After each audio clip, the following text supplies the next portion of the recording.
Comienza por hacer lo que es necesario. Después haz lo que es posible. Y de repente estarás haciendo lo imposible. En Repsol sabemos que nuestra energía es necesaria para el cambio. Seguimos afrontando los retos que nos presenta el futuro. Y desde la Fundación Repsol seguimos haciendo posible lo imposible. Dar lo mejor a la sociedad con proyectos pioneros que impulsan la transición energética y el desarrollo social. Reforestaciones a gran escala para impulsar el mercado de compensación de emisiones en España. Rehabilitación ecosostenible de viviendas en entornos vulnerables para un uso eficiente de la energía.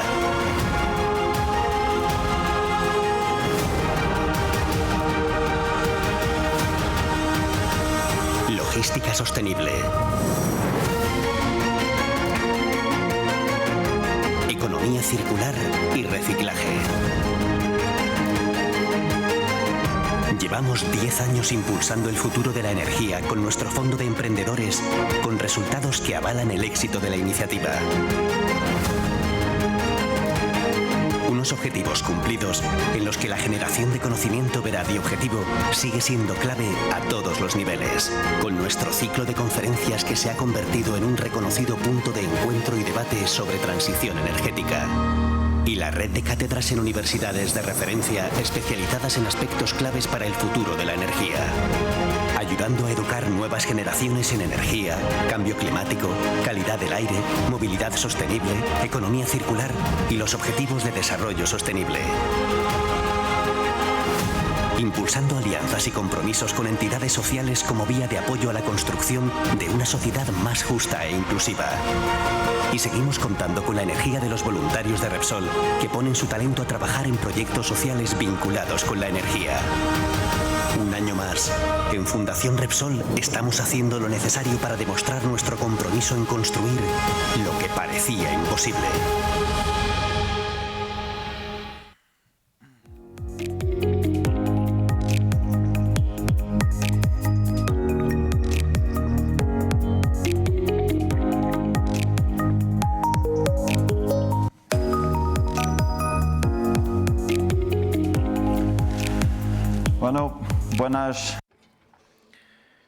Good afternoon, everyone.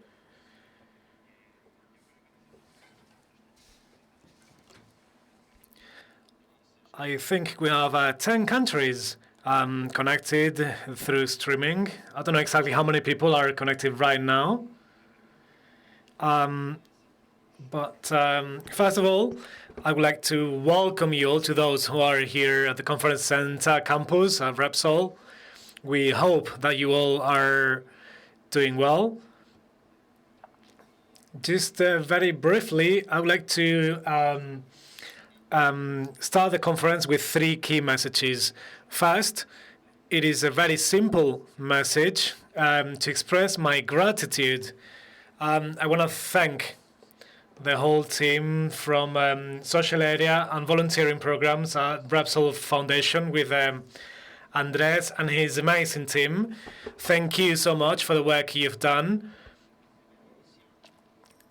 The first year, or the beginning in 2020, with the professional volunteering, we had, I think it was 5 projects with 17 volunteers and 3 social institutions. This was our beginning in 2020. And in 2021, we had 25 projects with 86 volunteers and 17 social institutions or associations. So we are scaling up, really. This is a big growth after the first, even from one year to the other, from the first to the second year. So I would like to thank the whole team of the social area and volunteering programs, also the social institutions, because they are paramount in this journey. So I also want to thank the employees of Repsol, and I want to do some sort of recognition to the director of our boarding committee, Valero Marin, director. I know he doesn't have plenty of time, but he is here with us. And I know he runs many projects. but still he is here. And this is a big example where we can see that he's leading by example. Very clearly, when you have a goal and a vision, you can do things thinking of the impact you're going to produce just because you are doing it as well. So, Valero, thank you so much. And I will follow your example because you really represent the management board committee and you're participating here with us. So thank you once again. That was my first message. My second message is about volunteering projects and also about the importance of these projects. So what do I have to say about volunteering? Well, social area and volunteering within the Repsol Foundation and within our new strategy, it is one of the 4 key pillars of the main strategy. We have an area of entrepreneurship with 8 years of background, with over 65 startups that we've accelerated, and these startups have a level of survival over 70%, which is a sort of success within the world of innovation. And those startups, when they went to the market to get some capital to grow, they managed to gain over 250 million euro, which is a lot. And they've registered over 60 patents, which is a lot. So this is part of the essence of the Repsol Foundation. We have a big record with our entrepreneurs, and this is a key area that will remain a key area. Also, we have restructured another area, which is an area for knowledge and education and training with at 3 different levels. We have a think tank with different sorts of conferences with a new umbrella named Open Room. And in 2021, we had up to 28 events with different formats for different audience. And there we are having a big impact because it is very refined conferences for very relevant topics so that the society understands for example, the energy transition from the content, from what really matters, and not just from the headlines of the newspapers, and not just about what you just hear also as a sort of a commercial. And then these conferences that we have in this open room, this is coordinated with some university department chairs.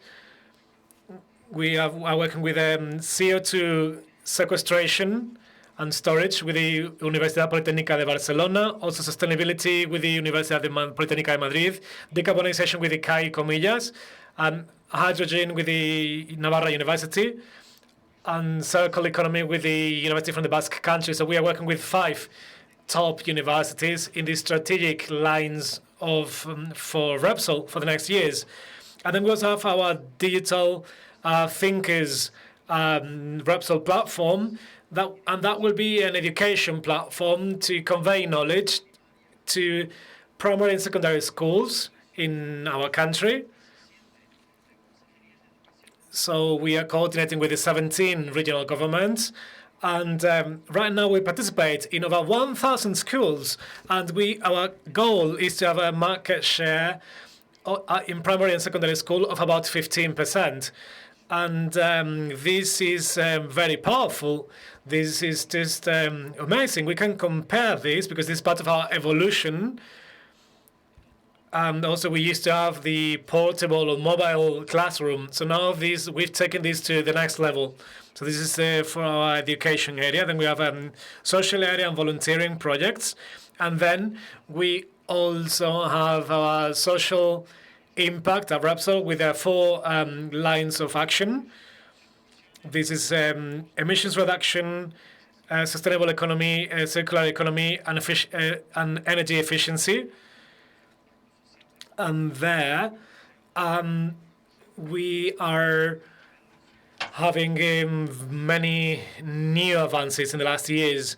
So the social area and volunteering is a big strategy within the strategy that we have within the new Repsol Foundation, so to say. So what do we expect now? And this is now my third and last message.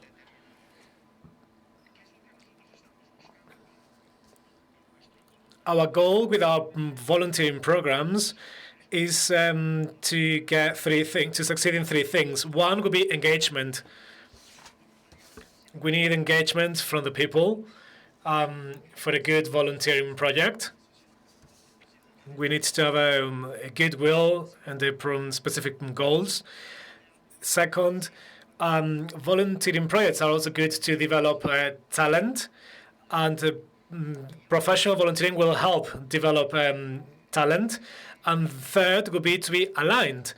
And we need to be aligned specifically with the strategy of the corporate of Repsol.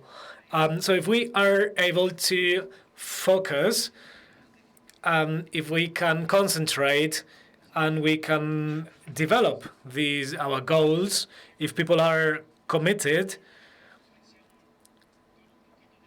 if we have a good vision, so if we ask people, well, so what would you like? Well, I would like an employee to equal a volunteer at Repsol. And in order to be a volunteer, you do not need to go to study to the MIT, for example. So when we are born, we know what type of people we are. And then if you're a volunteer, it means you need to have a goal. And often, in big corporates, the goals can improve if we specify specific goals, and then people will have a better will. And this is the reason why we wanted to better structure our volunteering projects at our Repsol Foundation. It is an entrepreneurial volunteering and professional volunteering. And for professional volunteering, we need to still scale up. So Valero asked me about the goal for 2022, but I cannot tell you. Maybe it will be 50 projects or 100 projects. And employees, I hope it will be as many as possible. And with the little big examples that we have, this will be a big driver. So if we encourage people to participate with a different approach, maybe we may have more people in the room, even despite COVID-19. So we have a great opportunity to accelerate our volunteering projects in 3 dimensions. This is to have a bigger engagement, a commitment within Repsol, then helping to develop talent, and also being aligned with the strategies of Repsol. And this is what we've done so far. If we take balance of these, so for example, if you are coming from Bronx and then you arrive into Manhattan, then you understand both worlds. But if you are from Manhattan and you've never been into the Bronx, then you do not know what the other world is like. So it is very important for us to draw a sort of like P&L for the 3 type of results. So if we have a profit and losses account, if we have an exploration analysis for the projects, we would achieve 3 things. We can have accountability, so that we can know about the sustainability. Then we can have accountancy also in terms of social impact that we can measure. And also we can have the environmental impact from what we are doing here related to the environmental protection. So this will be the triple impact. That's why I always repeat this. So very often you hear about impact. And here we will have these 3 effects. And no matter if it's an NGO or a sustainability area, but a good investment always will have a good three impacts. If it is a good refinery that doesn't contaminate, and if it generates products that are useful for the society, and if there is a good employment for the people and people are better developed in their career, then you're generating an impact. So now I've seen recently that since the word impact is so used, very often used. Then we hear it all the time, but impact always existed. But it is now that we have a big momentum, with a big necessity, with a big need to translate this into very specific metrics. And the work that we are doing, I want to thank Marc Andres and the team from the volunteering area. We need to scale this up as much as possible. And for these projects, we will need to focus. So we need to focus on what we do.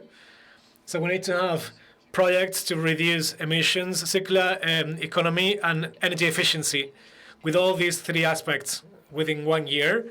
And with this, we're going to try to scale up as much as possible. And second, we need to measure, and we need to measure all the projects so that we can have a bigger impact if we are going to take this into account. If we have a sort of a P&L for the project to calculate the economic, social, and environmental sustainability. So that will be all from my side. Thank you so much. And thank you to everyone listening to us online. So once again, I want to express my gratitude for the big effort you are doing, because I know it's big, difficult times with big changes and transitions. But if we grew from 2020 up to 2021, I am convinced that 2022 will be a great year. So we'll multiply time 2 or time 3 what we did in the past. So thank you so much. And next we have Valero with us. Thank you.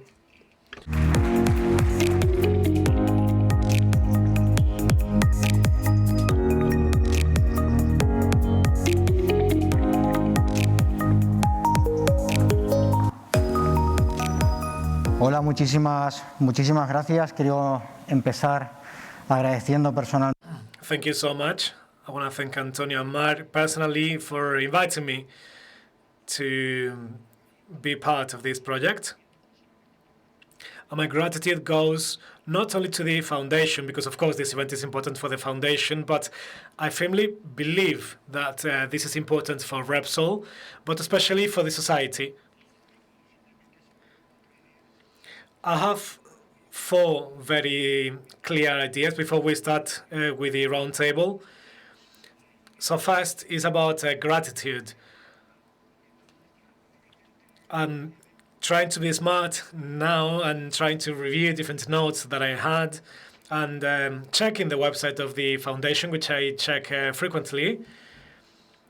I ended up in the Spanish Royal Academy of Language to discover what volunteering is. And volunteering is a group of people doing something. And reading this definition, there's a concept of giving, and gratitude is something very important. And this we need to extend to everyone. There is also this altruistic feature, also with the social entities or with the other NGOs, and with the goodwill that we have with our employees. And my second idea was, well, after the pandemic, which was also a challenge for the foundation, you had to change the ways in which we were working. So I came to think of digitalization. I was lucky to have the foundation as our client. We are their suppliers of digitalization.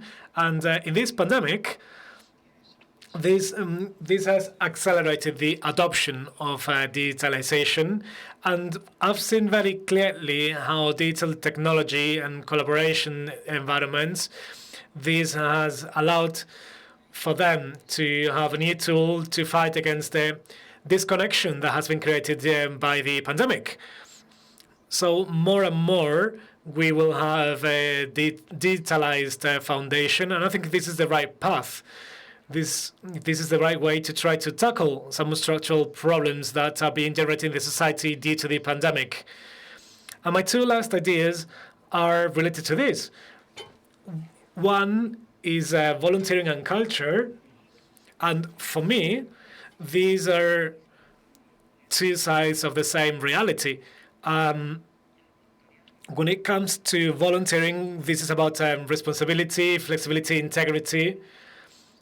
And when I hear these words, as an employee at Repsol, I've learned a lot about our culture, and the values of a company, of a corporate, are very well reflected within the volunteering program.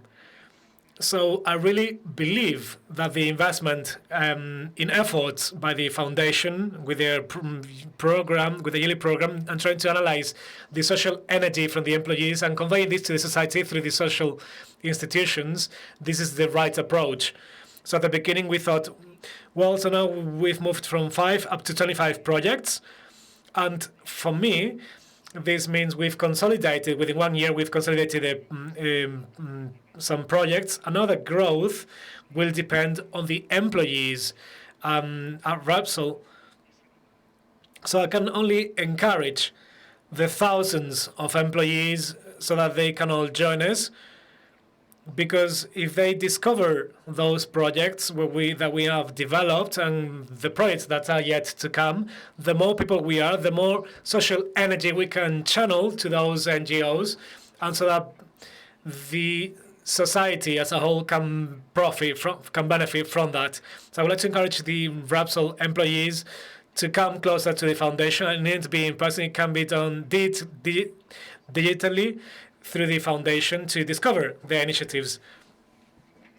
And my last idea was about volunteering being very important, because for our corporate, this is an engagement tool, so that employees are more engaged with Repsol. And we see this in the labor market more and more. It is a complicated market. Employees go from one corporate to the other. And this feeling of working in a corporate with a culture that you like, this we need to promote more and more. So the foundation allows the employees to channel this altruism and this energy. And at the end of the day, we are investing in employees who have a higher engagement and a higher feeling of a corporate feeling. So I would like to finish by encouraging all employees to come closer to the program of volunteering. The more we are, the earlier we will reach the goal that Antonio mentioned before of having 50 or 100 projects. But this will always depend on the number of employees. The more employees, the more projects, the more NGOs that can collaborate, and the better impact we can have on the society. So that would be my 4 key ideas. And I would like to conclude by raising my recognition about energy transition and society. And the foundation is becoming a big player for energy transition, as we heard before, through different conferences, but also through education at primary and secondary school. And also, it is becoming a very big player for Repsol, with a link between the employees and the society. So thanks a lot to the whole foundation, to the employees, and to the other NGOs. Thank you so much. Y ahora... So next, we're going to have a round table.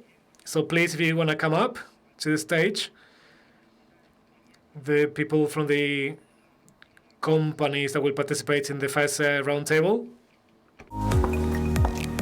Nélida, ¿qué tal? Nélida, que viene en nombre... Nélida, how are you? Nélida is coming from Urda, Spain. We have Carlos from Engineering for Cooperation. José Carlos, thank you. Recres, Spain. So you can see there's an empty chair. That's what takes with the pandemic. Some people are isolated because they are positive or close contact. Pater Angel cannot be with us today, so we thank him so much for our great collaboration, great coordination. So he will be missing today. So Nélida, if you want to start. So the world is changing more than ever. and COVID has accelerated everything. But now there is a constant need for survival, for rethinking, and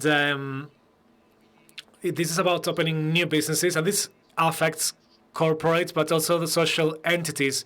Now social entities and NGOs need to reinvent themselves. You have a line or an example which would be great to share here with you.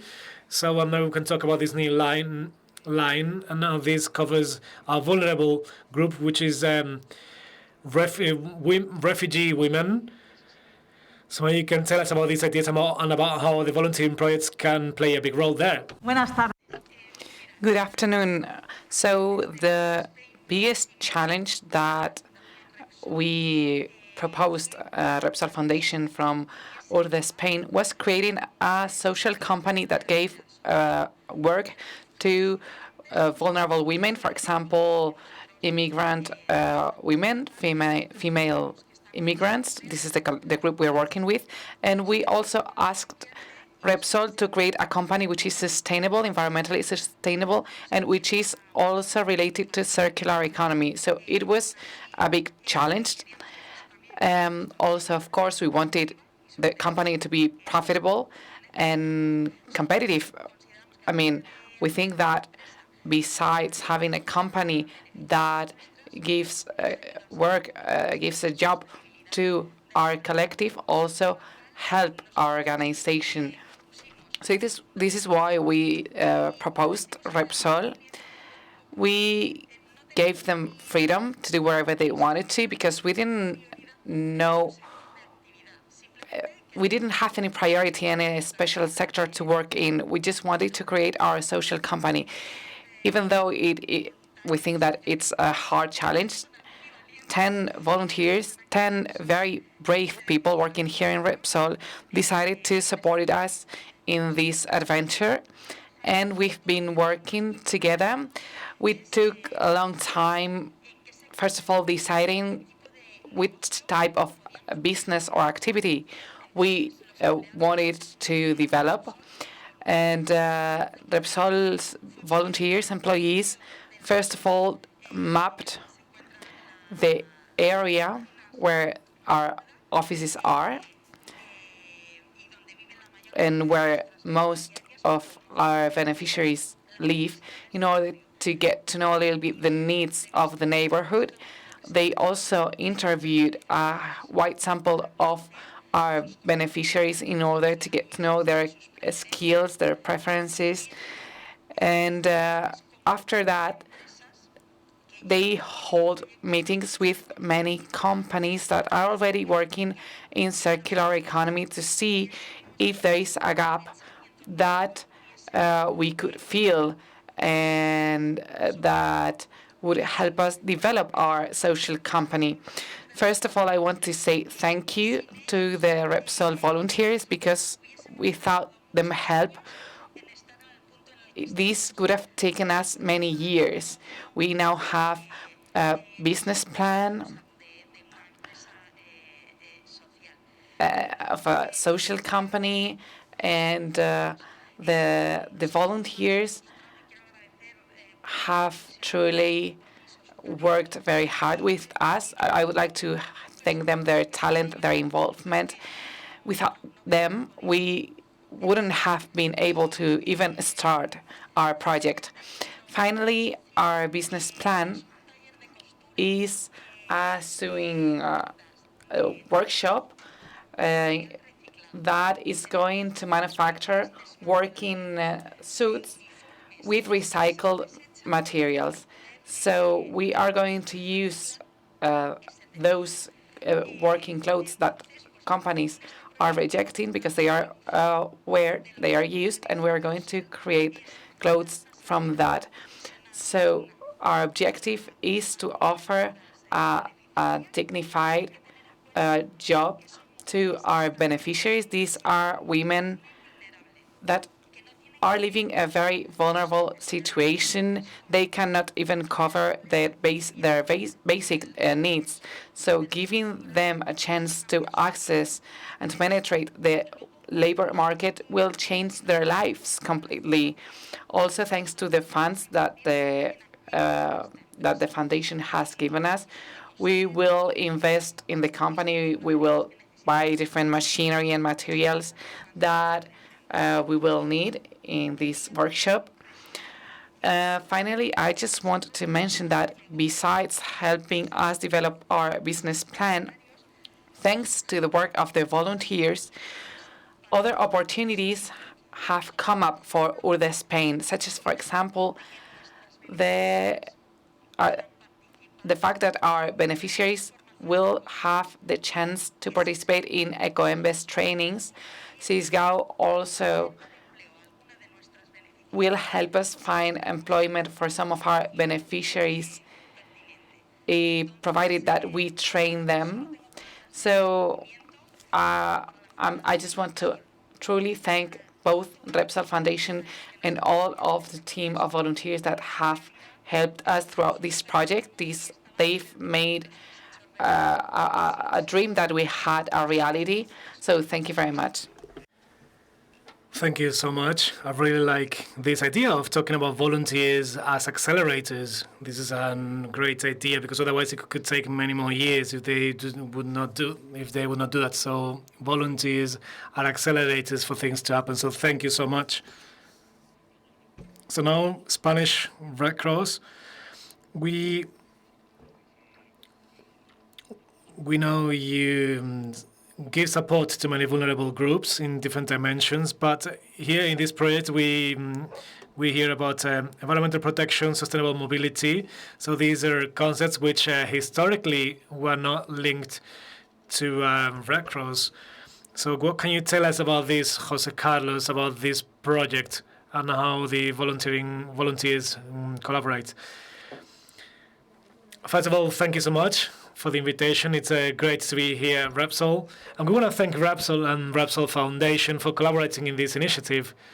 I remember in the summer when we were asked if we wanted to participate, and we said, yeah, of course, that sounds great. So we were looking for partners, and we've actually found great friends. So I want to thank the volunteers, because they made everything very easy.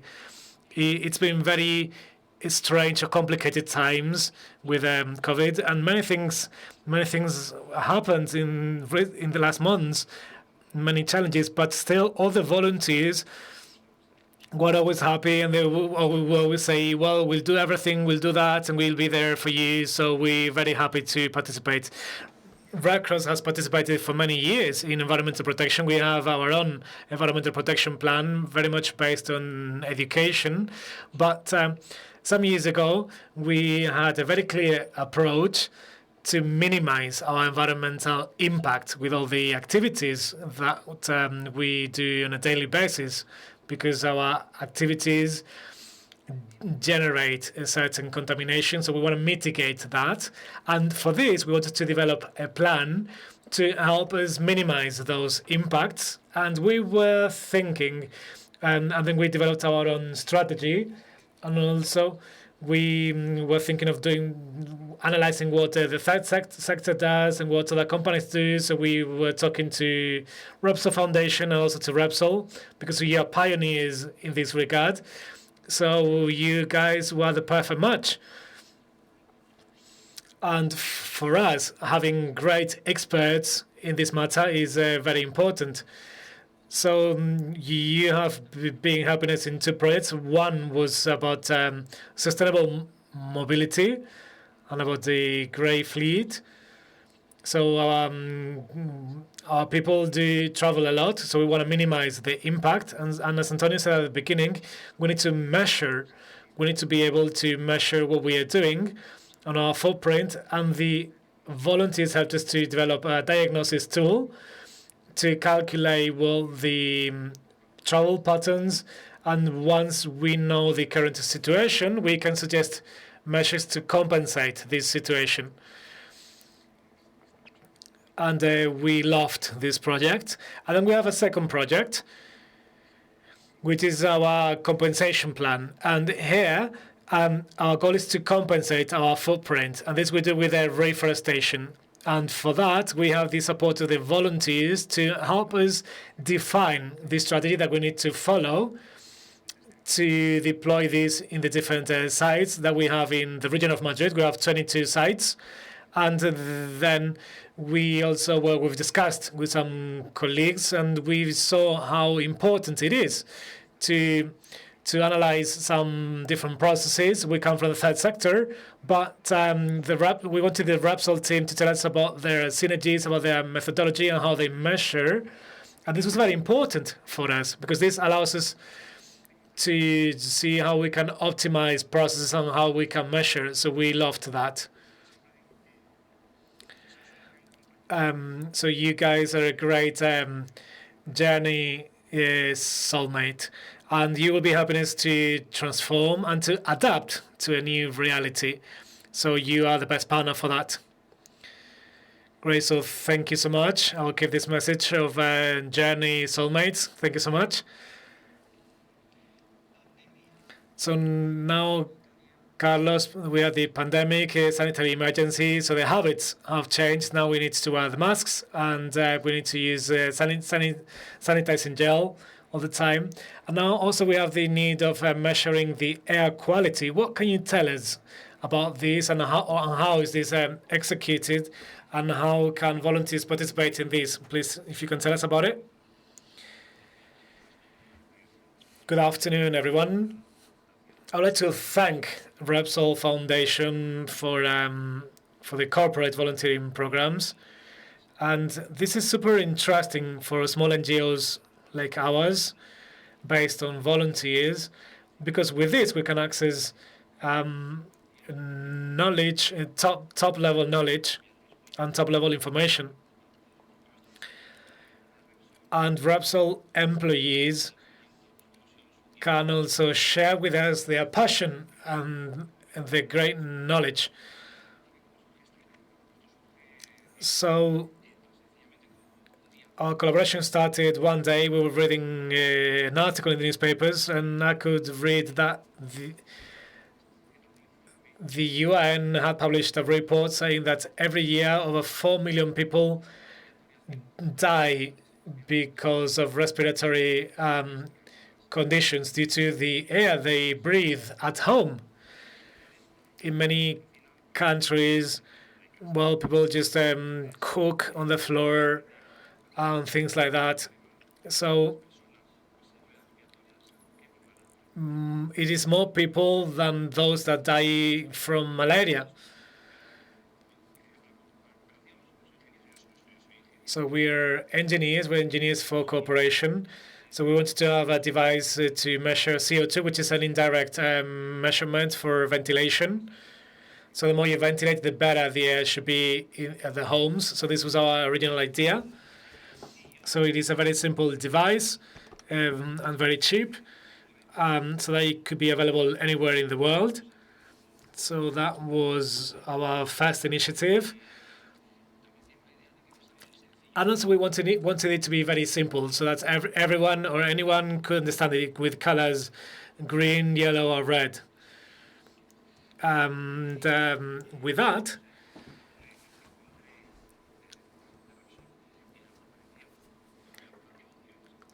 we discovered the collaboration with Repsol. So we are a group of volunteers. It was 7 people participating. And due to the pandemic, we would have a meeting online Mondays evening. And it was people from different cities. We were in 7 different cities, actually. But it was great. So we were asking our environment, asking everyone, because we also have people in Rwanda, Mozambique, or India, or Peru. So we conducted a simple survey to see how big the problem was. And we were very surprised about the answer. The answer was basically that they were not aware that cooking gases would be dangerous for families. In Congo, for example, they were worried that the children would burn their hands, for example, so they were confusing the burns with the air they breathe.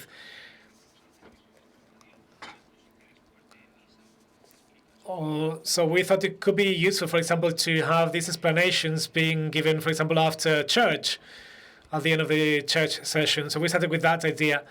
So then we started to work with the Repsol Volunteers and the big know-how, and we discovered it was, on the one hand, carbon gases, but also the very small particles, the smallest particles in the air. So we did a search to see which sensors could be used, but then it would be difficult because then you need to program those sensors, and we wouldn't have the resources for that as a very small NGO. So all together we coordinated, and with the help of other friends and colleagues, it was more than 14 people who have collaborated in this project. We had also some 3D production or 3D printing with some friends, and we came up with 3 prototypes. And it's great to measure, but there is also an important part. So if you do not explain what you can do to resolve this, then it doesn't help at all if you just measure. So we did an exercise with some dissemination sessions or information talks. Very simple, explaining, well, this is the problem, you need to be aware of this situation, and the more smoke you see, then the worse. So you need to minimize the exposure of the elderly and of the children at home when you're cooking. So it was just 7 basic rules. And it was about, well, opening the windows if you can, etc.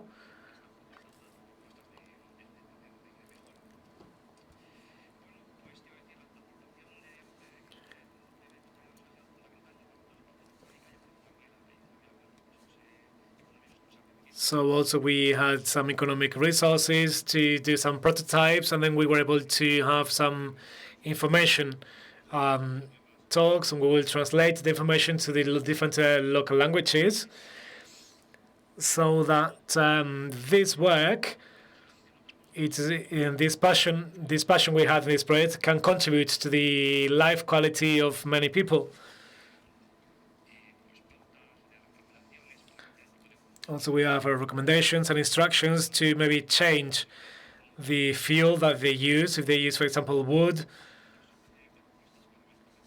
so that they can also be more efficient when cooking and to minimize the gases, so that we can improve life quality of as many people as possible. And here it was great to have the support of the Repsol Volunteers.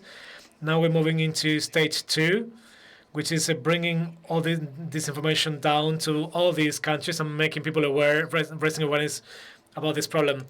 Thank you so much for telling this experience.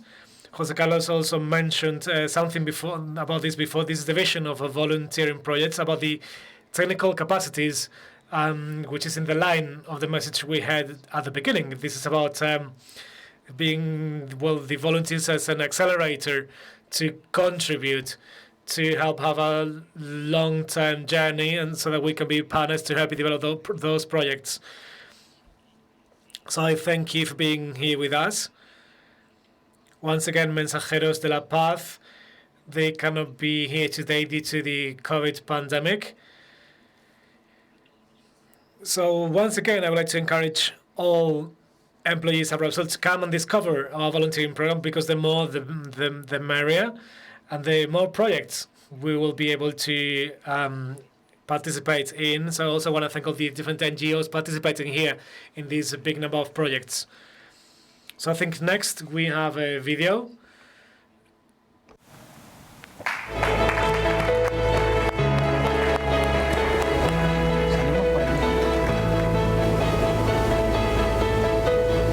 Este año, nada ha podido pararnos.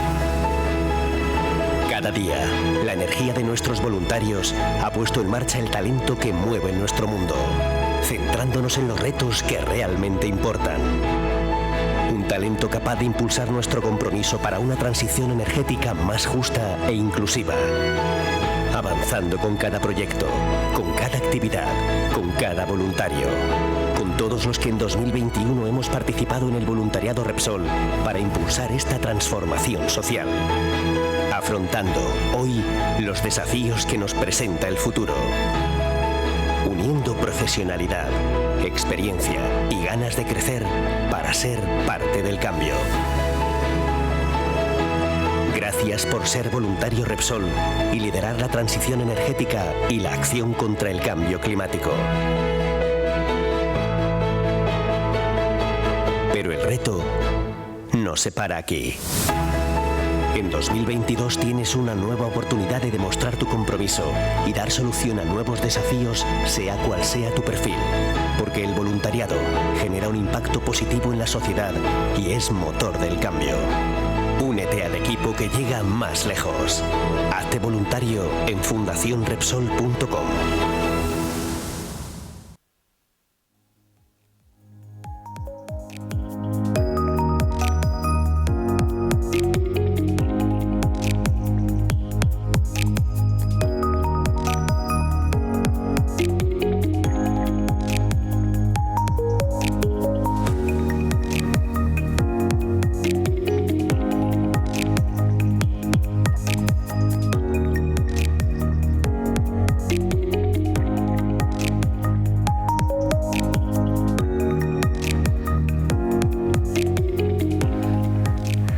Bueno, pues buenas tardes y Well, good afternoon, good morning. Thanks to all of you who are connected from your homes. So we're going to start the second round table, and we are going to have in this round table the volunteers that have made this reality possible.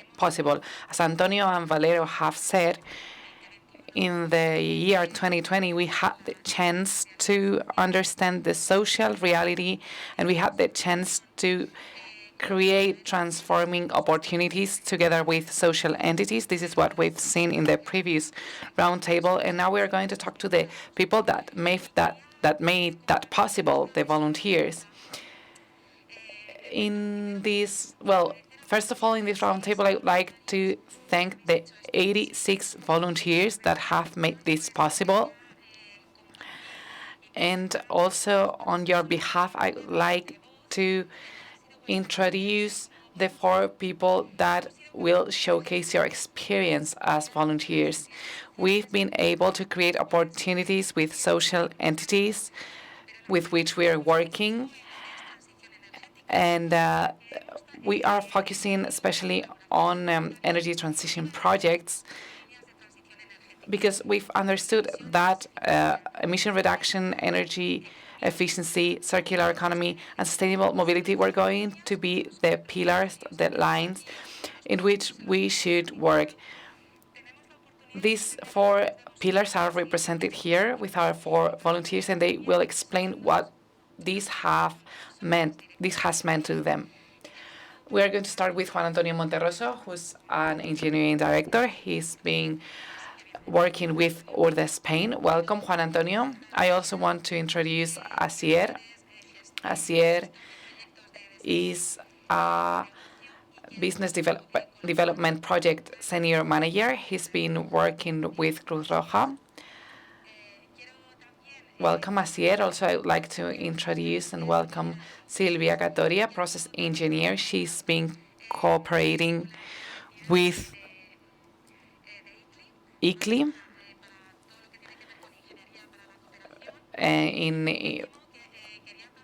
in different engineering projects. And also, I would like to welcome Ana Castellano, who's the credit manager of Repsol, and she's been working on the development of a project in Coiqui.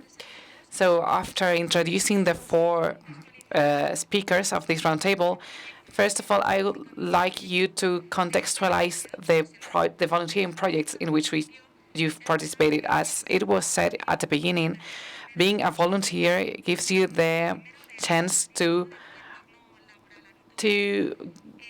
a little bit get out of your reality of your labor environment, and this makes you develop new skills or put your skills into service in order to understand other reality, understanding the energy transition reality of the different social entities, which is very different to our reality, sharing the expertise, and also helping develop professionally different agents of the entity. So, Juan Antonio, could you share with us how your experience has been in the project?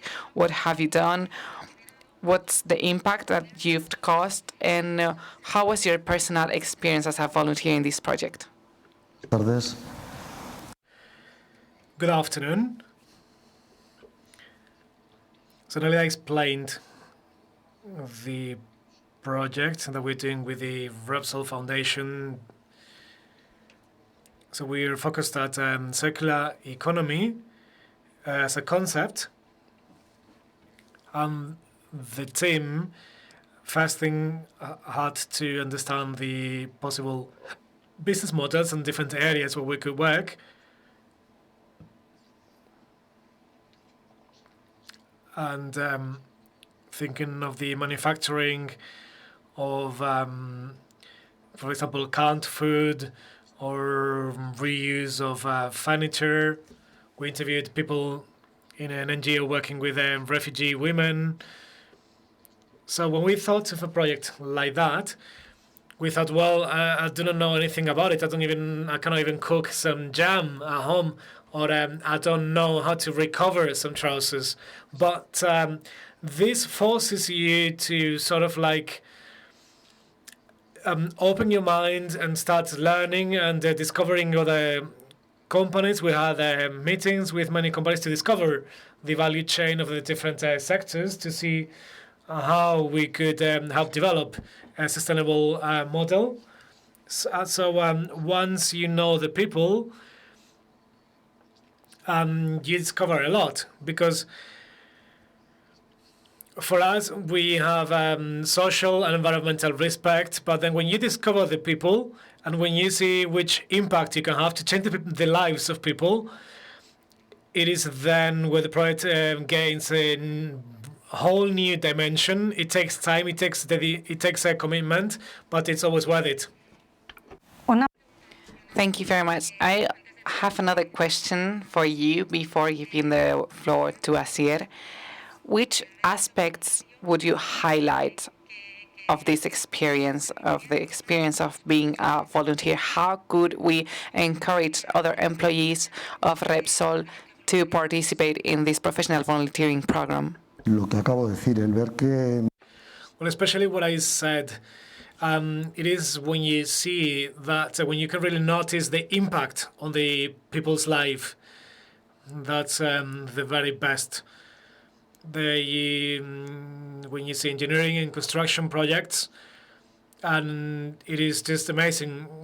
Of course, we have a social and environmental respect, but when you see how humane this is, it is just very enriching, and also to work with different areas in the company where we normally do not work, and having different roles in the team, which are different from what it is when we work in conventional roles in the different areas in the companies where we work, and also discovering different sectors.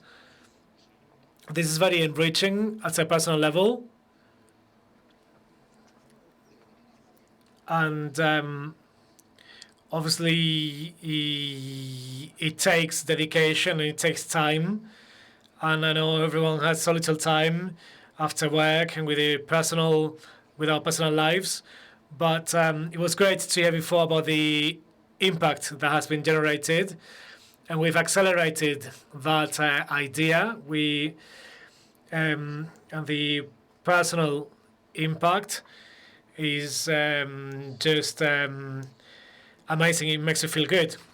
Antonio. Thanks, Juan Antonio. Asier, well, it's true that when we started working in this new proposal with social entities, we had been volunteers before. We also were in contact with social entities in a different aspect. And we talked to them to see how we could help them, especially in energy transition projects, which is what we are doing now. So I understand that in this process, first you had to define the objectives you wanted to achieve. In your case, you were working with Cruz Roja. As Carlos was saying before, also you had to measure what you were doing. And I guess that during the process, you had new opportunities, challenges that you had also to face in order to complete it successfully. So what has been your experience? How has been your experience? How have you solved all these problems? Pues fijaros que es una palabra. Yeah, well, this word we've heard many times today. This is people and team. So with this, on this basis,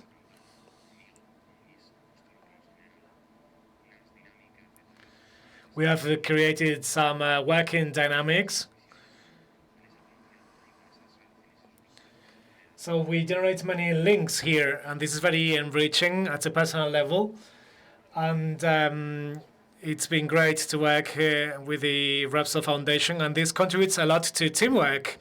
So when people feel they can trust and there is no bias here within the team, then everyone contributes in the best way possible. So this creates a great storm of ideas and great ideas, and this helps us also as a team with the Red Cross and volunteers. We can find a convergence and a solution where we are all satisfied and we all feel that this is the solution we want to achieve. So in this case, with the Red Cross, I would say we've transformed difficulties into opportunities. And for this, we had to scale up our vision, understanding the organization of Red Cross, and seeing what type of teams we have and how the dimensions are and what the different roles there are and the different profiles, so that we could understand everything. And also, as Jose Carlos said, well, the strategy compensates, is worth it. And also, passion and motivation is super important for this, also now for this energy transition. And also, I'd like to highlight that it was very nice. This we've discussed with our team. It was an inner journey to discover ourselves as volunteers. It is a journey inside yourself where you have a limited time. You need to see how you can really help people and where you can really have a positive impact in people's lives. So there we can discover our capacities also as a corporate, as Repsol, but also as individuals within the teams. So in this journey with the value proposition, we have managed to, for example, as Antonio said before, we worked a lot with Repsol Thinkers. This is a big asset at the Repsol Foundation. It is a very powerful tool. This is just amazing what we can achieve. And also we do training for project management, because at Repsol we manage projects all the time. So Red Cross learns a lot and very quickly about our project management philosophy. And also these type of projects and motivations and these cross-sectional projects such as energy transition and Red Cross, all this takes a big change management and transformation management in a body which has different levels of teams with different levels. And so Red Cross works a lot with volunteers, so it is also important to have some transformation, sort of transformation and structure.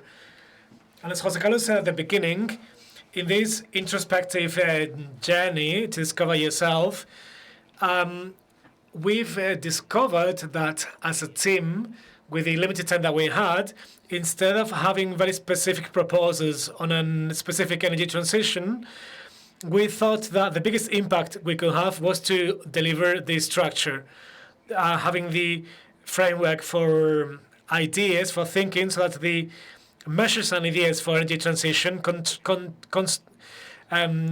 could make sense so that we can have a system and not just having very specific environmental actions, which is, of course, always great, but this would limit your vision in time. So we wanted Red Cross to have the philosophy and the structure so that the environmentalist initiatives, so that you could always see the line and the direction in terms of quality, and also having a space to establish measurements so that any project that they could think of today or tomorrow, this has to be meaningful of a bigger line. So in this regard, we have to have this idea, this philosophy, to have some tools to quantify the impact so that it could be sustainable in time and so it can be upscaled. Thanks, Asier. Now I'm going to repeat the question that I made to Juan Antonio. Which aspects could you highlight in order to encourage other employees to become volunteers? 16 voluntarios. So if we ask the 86 volunteers, there will be, everyone agrees that it is very enriching. It is a great journey that we do with the people when you interact with the people and you see how grateful people are when you do these projects and when you deliver the results.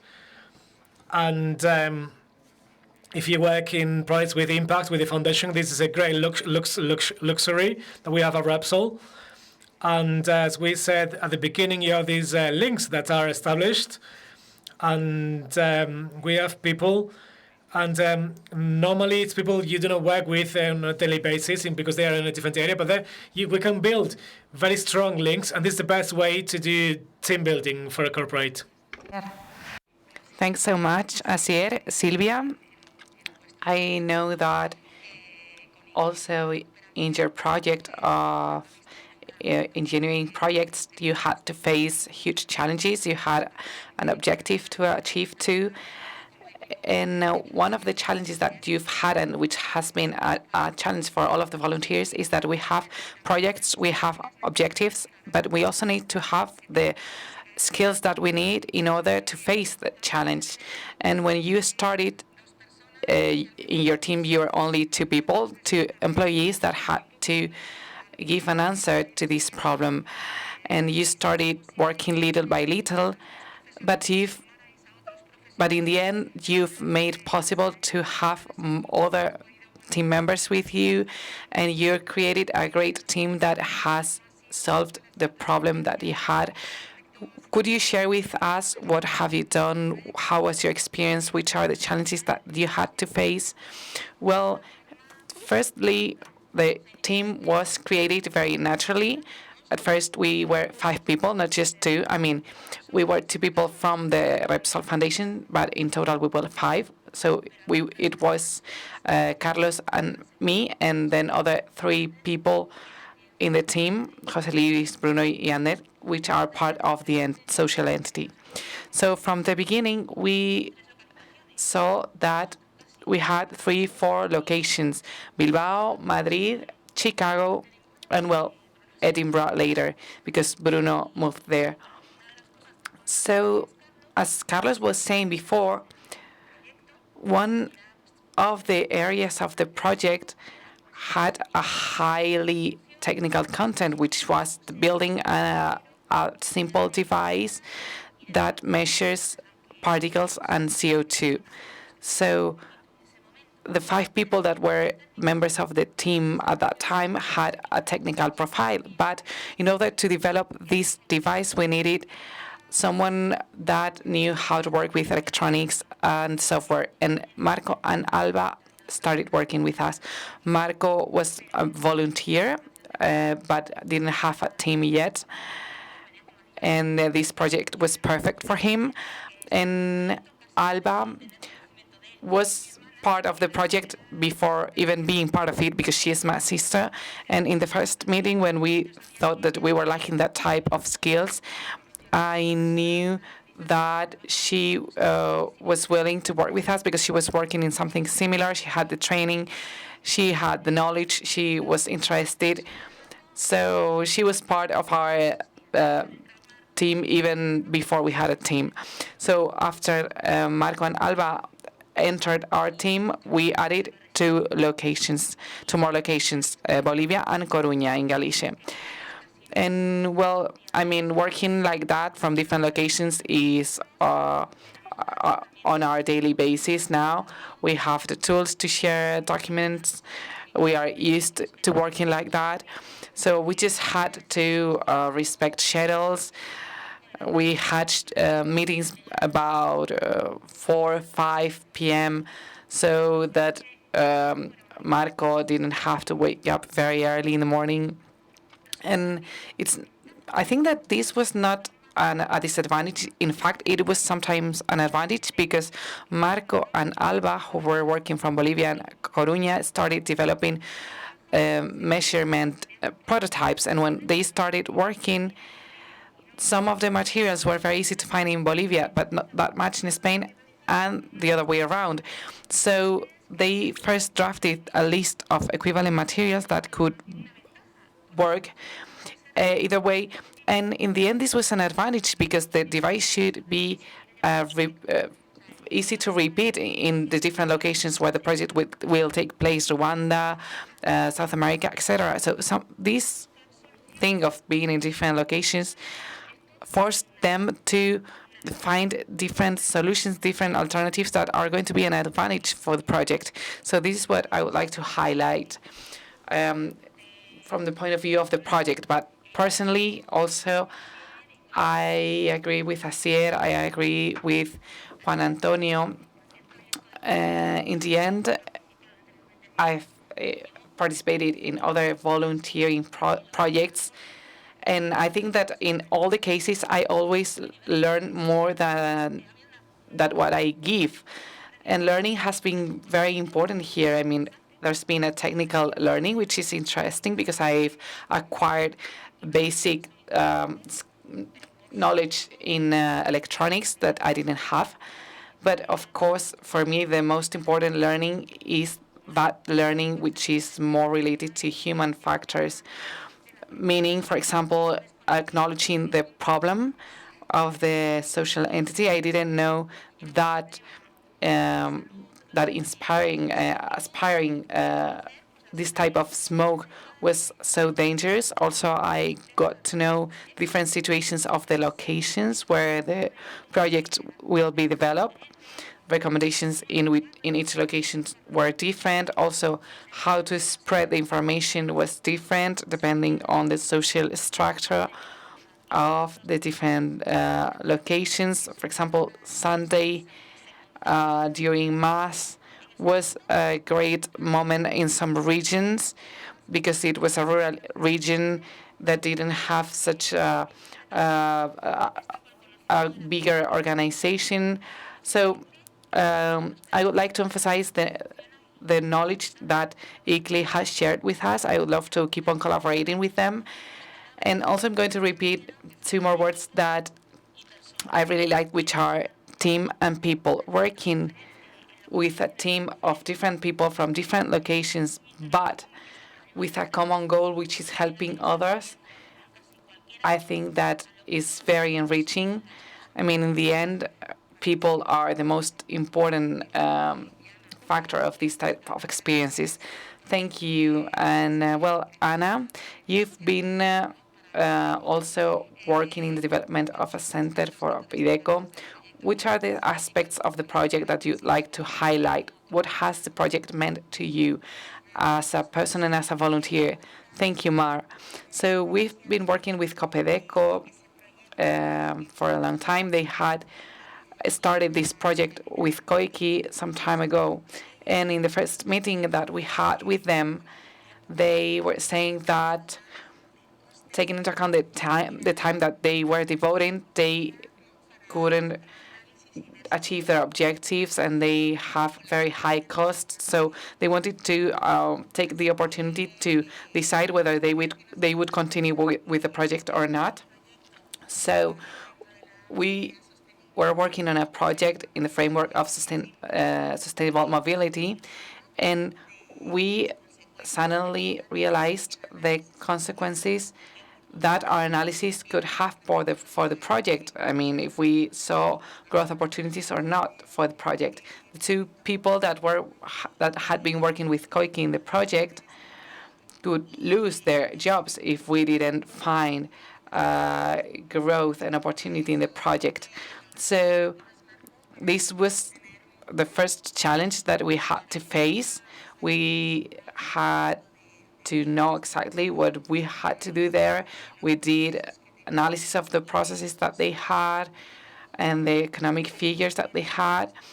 Throughout the different meetings that we were holding, we worked on a very basic tool in which we would collect the different data in an Excel sheet, so that in a very visual, clear, and objective way, we could see the result of this data, and also so that we could create different scenarios taking into account variations of the different parameters. I think that this has been a very successful project, not just on the side of data analysis, but also talking about acknowledging the processes that were taking place and also realizing where improvement areas could be. Also in volunteers, social entities, and employees of the social entities, we all have discovered new opportunities, new learnings. The second phase after the diagnosis was how to execute actions that were proposed in cooperation with the entity, with the foundation, through investment was fundamental, because this investment could improve the devices in which we were working, times and efficiency. And in the end, well, I would say that on the one side, this measurement value that has been mentioned in this roundtable and the previous roundtable was very important. And as for me personally, on the other side, I would say that I would like to thank deeply the entity, because they've trusted us from the beginning. They have let us work very freely, and they also contributed to our data analysis as much as they could. Also, thanks to you, thank you, because I think it's a pleasure to be able to be part of these processes, and you've been always with us, helping us. And also, I would like to thank the rest of the team, my colleagues from the team, because we started working without knowing exactly what was going to come up. For example, at one point, I think that we saw an advertisement of butchers in Vitoria that had increased sales because of this device in which we were working. So thanks to the investment of Repsol Foundation, we could keep on developing the project, and I think that we have achieved a very interesting solution. Also, I think that I just want to say that if you want to do it, if you want to be a volunteer, you're going to find the resources and the time. And in the end, it's not just the project that's going to be encouraging, but the whole experience is going to be encouraging and enriching. And I mean, it's a trip that you're going to enjoy. And I think that that's all I wanted to say. Well, thank you very much. Thanks to the four of you, and thanks to the 86 volunteers. Now, well, without further ado, I would like to ask for a big round of applause for our volunteers.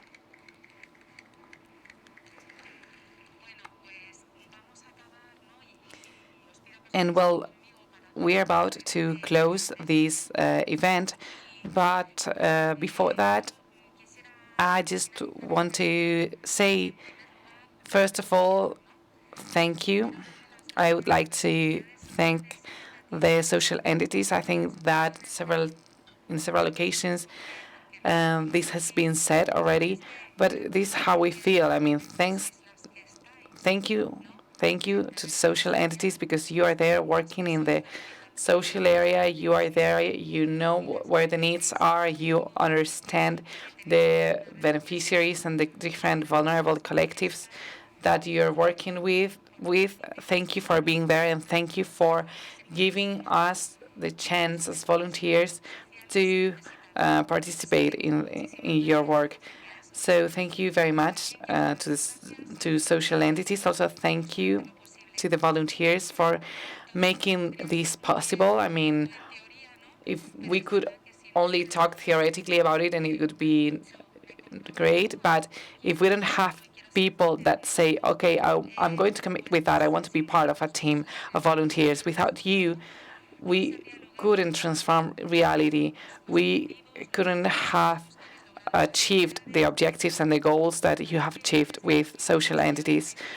And I would like to say congratulations. This event is for you. We want to acknowledge and recognize your commitment and your work, and thank you very much again. 25 projects, 86 volunteers, hundreds of social entities. You've made possible the energy transformation of different entities. This will have an impact on their beneficiaries and will help us create more sustainable social entities. Also, I would like to highlight the commitment and the hard work of volunteers, how you've given your time freely, your time, your knowledge, your expertise, your enthusiasm. And also, I would like to mention that we've also transformed our volunteering programs. We've moved from volunteering works in which we just devoted time to entities to lead transformation projects with social entities. I think this is a different way of working. We will be there in order to help transformation, but also to lead transformation. I think that this was very important for me. It's very important to see what we've built throughout the year. Also, thank you to Raquel Guindo, Pilar Tellez, Laura Vicente, and Marta Peón. And thanks to all of the people that have get involved so that this volunteering program is a reality. Finally, I hope that you've enjoyed too in your projects. As far as I've understood, you have. But I think that when we can transform a reality, you best understand the meaning of the work that you are doing, and you understand how your work can contribute to improve the reality of other people. We want to generate that type of impact. When we're saying that in Repsol we are committed to energy transition, which is fair and inclusive, just know that you have made this possible. We're moving from words to actions thanks to your commitment as volunteers. This is all I wanted to say. Well, just one more thing. I would like to invite all of the Repsol employees to participate in this volunteering program. As Antonio was saying, we want to fulfill the ambition of one employee, one volunteer. You've seen that this is possible. We will be, until the end of January, first weeks of February, launching this year's call, so we are waiting for you.